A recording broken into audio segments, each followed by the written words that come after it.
नमस्कार। पुणे येथील बालेवाडीत भारतीय जनता पक्षाचे आज विधानसभा निवडणुकीच्या तयारीसाठी महाअधिवेशन सुरू आहे। यावेळी गृहमंत्री देवेंद्र फडणवीस यांनी कार्यकर्त्यांना संबोधित केले। त्यातील 52 सेकंदाचा व्हिडिओ शेअर करत रोहित पवारांनी देवेंद्र फडणवीस यांच्यावर जोरदार निशाणा साधला आहे। मला तुम्हाला एवढंच सांगायचं आहे, योजना अनेक आहेत, पण जोपर्यंत आम्ही रोज बोलणार नाही, आम्ही रोज सांगणार नाही, प्रत्येकाच्या तोंडी योजना असलीच पाहिजे। जो भेटेल त्याला, अगदी लोक वैतागले तरी चालतील, लग्नात गेलं तरी त्यांना काय योजना आहे हे सांगा, त्याच्यानंतर मग त्या ठिकाणी लग्न लावायला जा, कारण पब्लिक मेमरी अत्यंत शॉर्ट असते।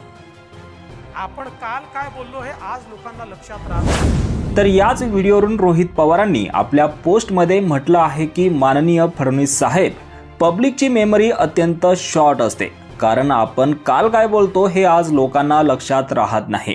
हे आपलं वक्तव्य म्हणजे अहंकारांचा कळस आहे। महाराष्ट्राच्या जनतेला अशा प्रकारे शॉर्ट मेमरी म्हणणे महाराष्ट्र खपून घेणार नाही।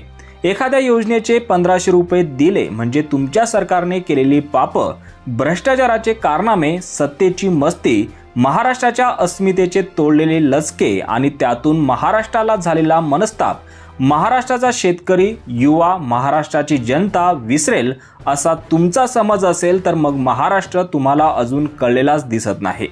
निवडणुकीच्या तोंडावर योजना का आणल्या हे महाराष्ट्राच्या स्वाभिमानी जनतेला माहिती आहे। हा महाराष्ट्र आहे, मध्य प्रदेश नाही। त्यामुळे तुमच्या पापाचा घडा हा स्वाभिमानी महाराष्ट्र फोडल्याशिवाय राहणार नाही, हे लक्षात ठेवा, असं रोहित पवारांनी आपल्या पोस्टमध्ये म्हटलंय। आता भाजपकडून रोहित पवारांच्या या टीकेला काय प्रत्युत्तर येते हे पाहण्यासारखं असणार आहे। यावर तुम्हाला काय वाटतं? तुमची प्रतिक्रिया कमेंट बॉक्समध्ये नक्की कळवा आणि असेच राजकीय घडामोडी पाहण्यासाठी चॅनलवर नवीन असाल तर सबस्क्राइब करून बेल आयकॉन दाबायला विसरू नका। धन्यवाद।